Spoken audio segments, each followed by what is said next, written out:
Welcome everyone to another video. Today I'm going to be switching things up a little bit. If you know me, you'll know that I do quite a bit of digital photography content on this channel, and this is based around gear reviews and also recently firmware updates for things like the DJI Pocket. The content today that I'm going to be presenting to everyone is based around this Leica M4-P. A couple weeks ago, this film camera arrived. After shooting 2 rolls of film on it, I'll tell you right now that things did not go exactly as planned. As you could imagine, developing the film myself, loading the film, reverse the order of those two, loading the film, developing the film, and then scanning it after, I was doomed to run into a bit of a sore spot there, and you will see exactly what happened. Because this video has so many different parts to it, if you want to jump ahead to any of the parts, say the photography walk portions with some samples, development,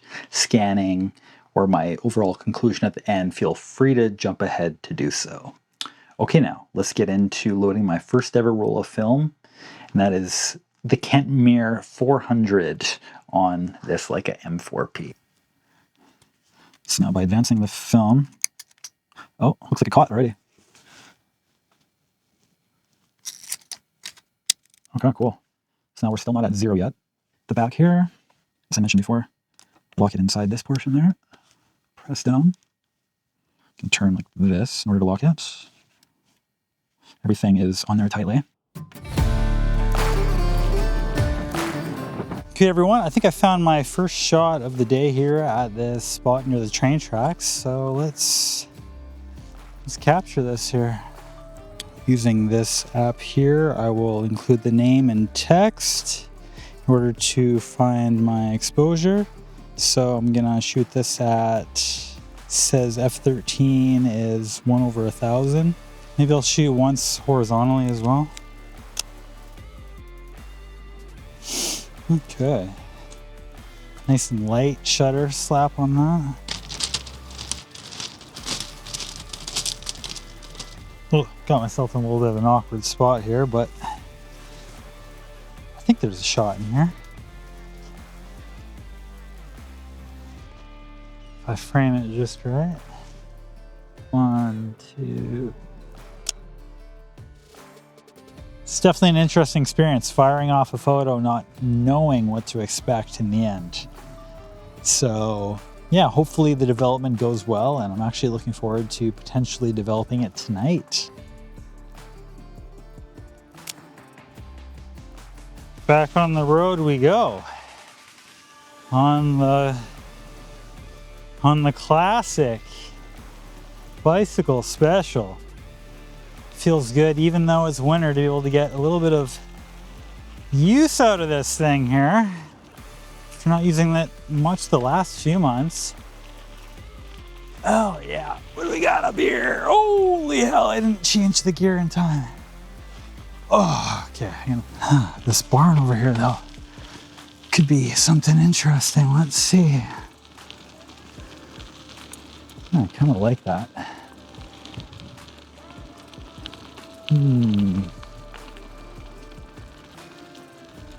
Maybe. Oh, I just smacked my Leica. Oops.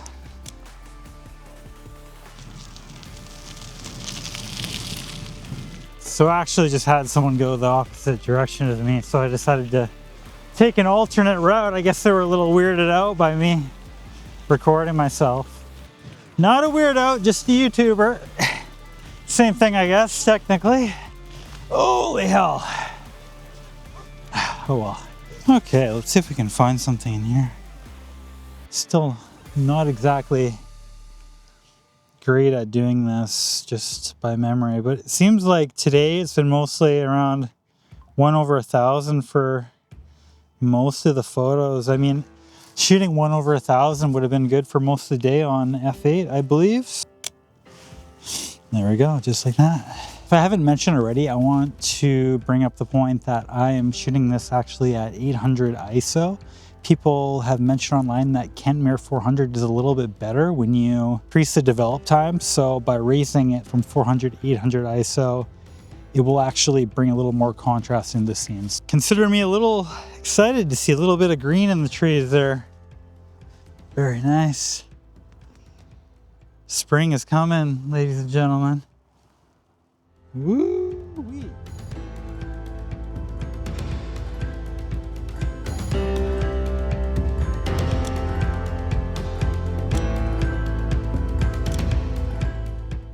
Okay, welcome everyone. So out here, day 2 of trying to shoot this first roll of film here.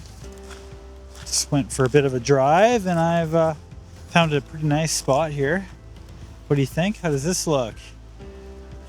This looks like this is going to be the first shot of the day.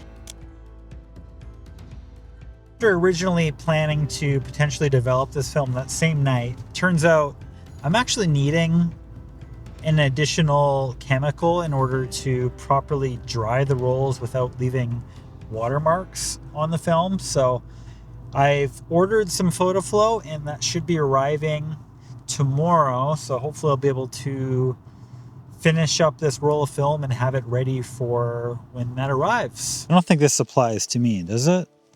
Look at this barrier they put up here in order to not have people drive in. That's quite the barrier. Didn't stop someone from getting into a couple Slim Jims though. The spot that I'm walking into actually right now is a bit of an interesting history. It used to be a psych ward or a jail years ago. I forget. Hasn't been in operation in a good 20 years or so, I think.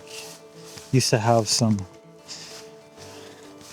ruins of it left over, but it's been years since they've been up. Don't really understand why you're not allowed to come here. There's really nothing remaining from the old facility that used to be here except for this.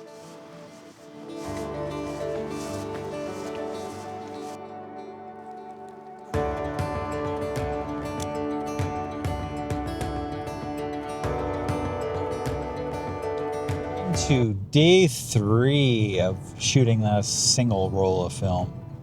To be honest, it's taken me a little bit longer than I expected.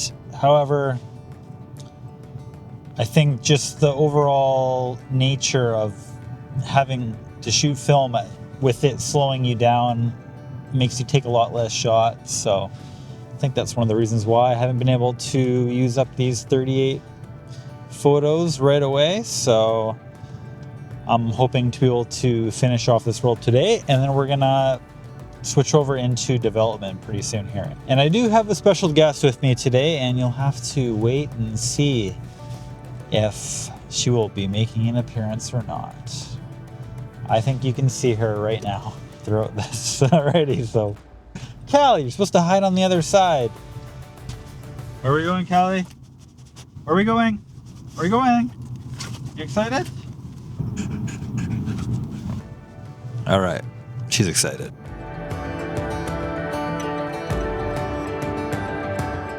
So I've been pretty happy actually coming here early, being able to get some of these shots.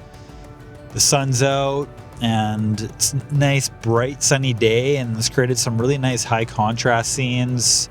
Looking at the lake ahead, it seems like I'm going to be in the shade for the most of it, unfortunately.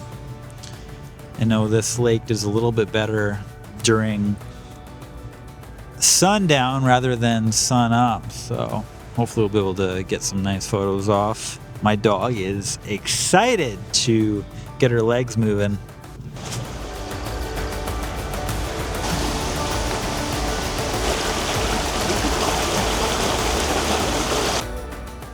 Next photo spot, kind of like here.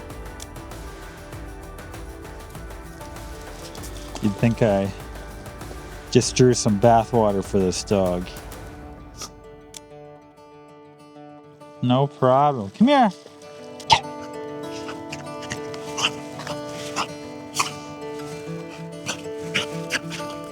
Welcome everyone back to the studio. Now we're going to be rewinding this roll here. So instructions online say to switch this over into the R area here, and I will pull up this lever, and apparently you go clockwise, which It can be a little bit stiff, I hear, to start.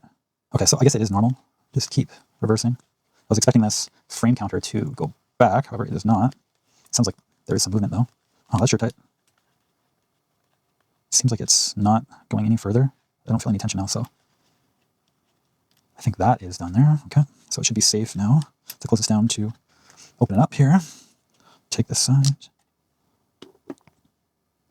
And there you go. Didn't leave out any tail on it there, so you may want to do that yourself if that's necessary. But this is my first time doing it, so I'm not entirely sure. I was just being careful that I was not exposing any of my shot photos. So, okay, let's get this now onto our Patterson tank. I'm doing a total semi-stand development time of 1 hour with one agitation of 30 seconds at the 30-minute mark only. For my chemical preparation, I'm using a Rodinal developer at 1 to 100 strength. I'm using 297 milliliters of 20-degree water to 3 milliliters of Rodinal developer.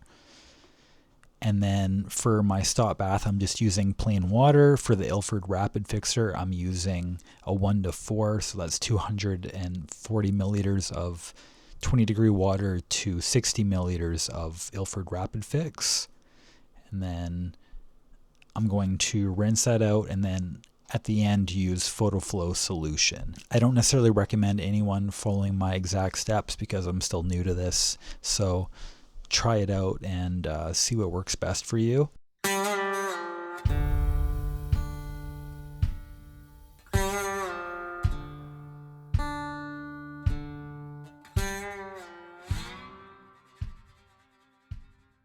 Unfortunately, due to my lack of understanding on how to properly develop using the Patterson reel, I unfortunately reeled the film only on the outside, causing the film to overlap, which in turn caused undersaturation of the chemicals on the film.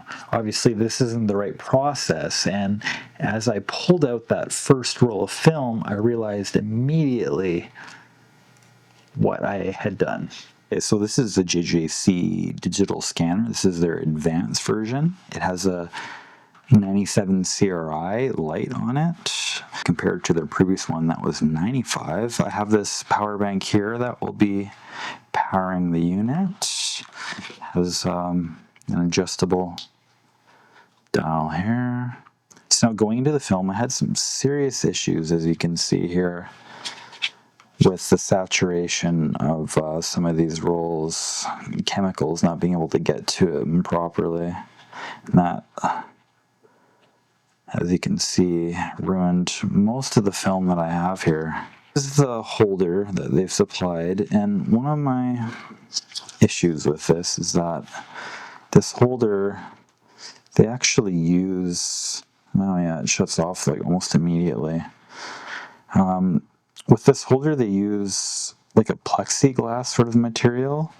I don't know how much of an issue it is with how much this attracts dust, but as you can see, it's a fingerprint magnet, so that could potentially cause issues down the line. Everything I feel turned out pretty good with this JJC scanner, especially if you can wait a couple days in order to properly scan it after everything's been flattened out. It seems like it really helps with that distortion that you otherwise get with this. Okay, going into the digitizing process, I'm going to open this image now in Adobe Photoshop. This is just a few step process, just going here. If you don't have this side option open here, you can go into the workspace section, select photography, and then that should be available and you should be able to see it then, or you can just press adjustments here in the window area. Now click here and select curves, and this will give you access to color negative for color print, and then for negative print we'll go here. Just going to exit out, and this will save this image and bring it back over into Lightroom where I'll do my adjustments. Now in Lightroom, because the image is always so overexposed, I'm just going to work a little bit in this tone curve here, just till I'm happy with the results. Now in order to match these two images, I can just copy the settings and move them over. But yeah, so now looking at this image, I want to actually reset the crop on both of them to get a better idea of how things are looking.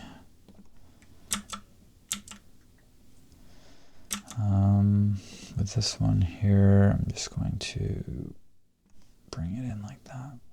So now the one that I scanned almost immediately after shooting it, you can see there is a bit of warping. If you look at this here, there definitely is some warping. Nothing is necessarily aligned, and you can tell there is a bit of warping if you look into if you look at the lines closely. Now after sitting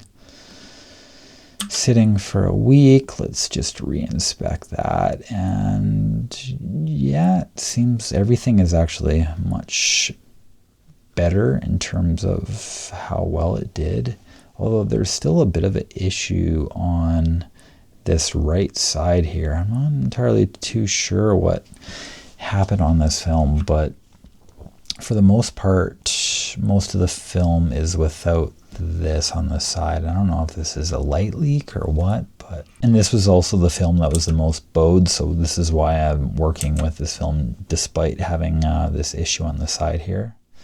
What I had done the previous time is I just went into guided and I adjusted the sides here in order to try and fix the perspective, and let's just see how that looks, and if you can just use guided in order to fix this compared to waiting a week. Okay, now go back into here and let's just look at this angle. And I mean, it's clearly a little bowed still, but I don't think it's honestly that bad compared to before. Now let's turn off the guided. Just have a little bit of a comparison of what it looked like before. And yeah, it's definitely, especially on the bottom, you can see it's quite a bit of distortion. So now looking at these photos, obviously not all of them are winners. I have quite a few that didn't turn out well. I'm just happy that I was able to decipher exactly what the issue was, and it was pretty obvious looking at the rolls what had gone wrong the first time.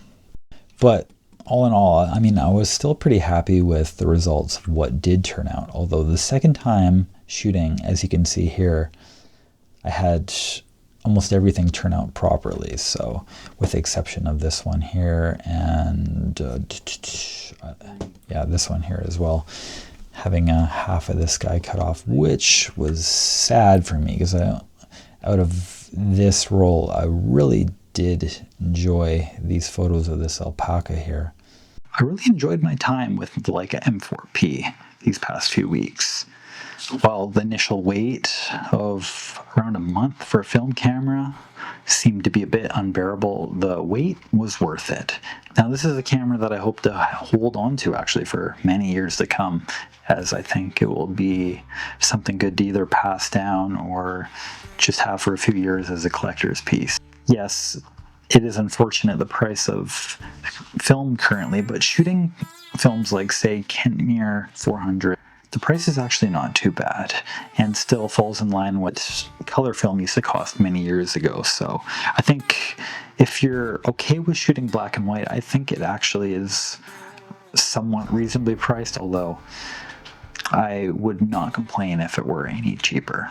I would not recommend shooting film photography if you don't have time to spend on the process. And that process, I think, is the reason why people keep on doing it despite digital photography being easier than ever. Not just taking the photos, but the development process. There's just something about it that makes you feel more connected to the final product, the way you develop it. Everything matters. Everything has a final say on the output. You mess one thing up, the whole roll is ruined. All these different variables, you can get different results each and every time, which is something truly unique with film. If you're wanting to get into film photography and you're not sure if you'll like it or not, I would probably advise going against the road that I went, buying such an expensive camera and waiting so long for it, not knowing whether or not I would even like the process. So maybe you have a film camera that's just laying around. Maybe you can go to like a thrift store, pick something up, try it. Getting into development isn't too expensive. So with the chemicals, I probably spent maybe $60 or 70 Canadian on that. And with the Patterson tank, you don't necessarily need to buy graduated cylinders. So I would advise against buying the kits because there is a lot of stuff in there that you probably already have, like thermometers and whatnot. So, okay, now wrapping this video up, thank you so much if you stayed till the end on this one. I know it was a bit of a long one. Just had so much content from the last few weeks to do this video. And this is in the midst of also tax season, which has been absolute hell for me. So thank you. If you want to subscribe, I would truly appreciate it, as I mean, it's hard out here getting your numbers up, so anything helps. With the upcoming trips I have some great content in the near future outside of Canada, and I'm going to be featuring this new camera here, a smaller travel setup. But I think it'll bring some pretty great content in the near future. So stay tuned. Thank you so much. Take care. I'll see you guys in the next one. Peace. Bye.